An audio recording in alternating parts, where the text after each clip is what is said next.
सरकार ने बहुविवाह को लेकर एक ऐसा फैसला लिया है जिसे देखने के बाद कट्टरपंथी गुस्से से लाल हो जाएंगे। बीजेपी सरकार का ये फैसला मुस्लिम समुदाय को गुस्सा दिलाने वाला है। सरकार का फैसला ये है कि अब तक इस्लाम धर्म में मान्यता थी कि वो 4 शादी कर सकते हैं, लेकिन अब ऐसा नहीं है। अब 4 क्या 3 क्या 2 भी नहीं कर सकते हैं।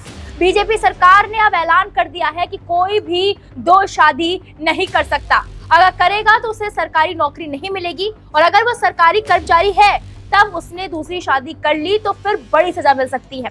सरकार के इस फैसले से कट्टरपंथियों का बौखलाना तय है। दरअसल ये फैसला हिमंता की सरकार ने लिया है।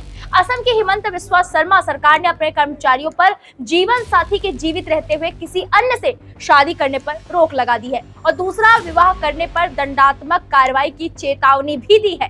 पर्सनल लॉ में भले ही दूसरी शादी करने की इजाजत हो तो भी दूसरी शादी करने की अनुमति नहीं होगी। कार्मिक विभाग के कार्यालय पत्र में कर्मचारियों को निर्देश दिया गया है कि अगर पति या पत्नी जीवित है तो किसी अन्य से शादी करने से पहले सरकार की अनुमति लेनी होगी।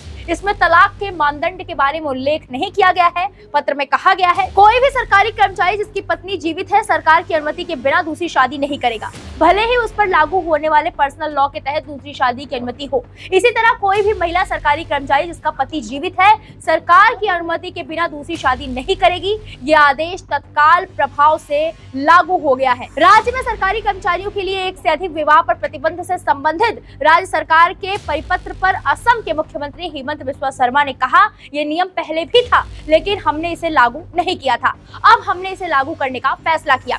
कार्मिक अतिरिक्त मुख्य सचिव नीरज वर्मा ने इस अधिसूचना को 20 अक्टूबर को जारी किया था, लेकिन इसके बारे में अब पता चल पाया है। इसमें कहा गया है कि दिशा निर्देश असम सिविल सेवा नियमावली 1965 के नियम 26 के प्रावधानों के अनुसार जारी किए गए हैं। आदेश में कहा गया है उपरोक्त प्रावधानों के संदर्भ में अनुशासनात्मक प्राधिकारी अनिवार्य सेवानिवृत्ति सहित जुर्माना लगाने के लिए तत्काल विभागीय कार्रवाई शुरू कर सकता है। आदेश में इस तरह की प्रथा को एक सरकारी कर्मचारी की ओर से घोर कदाचार करार दिया गया है, जिसका समाज पर बुरा असर पड़ता है। कार्यालय पत्र में अधिकारियों से ऐसे मामले में सामने आने पर आवश्यक कानूनी कदम उठाने के लिए कहा गया है। फिलहाल हिमंता बिस्वा शर्मा की इस फैसले पर आपकी क्या राय है, हमें कमेंट बॉक्स में आकर जरूर बताएं। वीके न्यूज, राष्ट्र के नाम।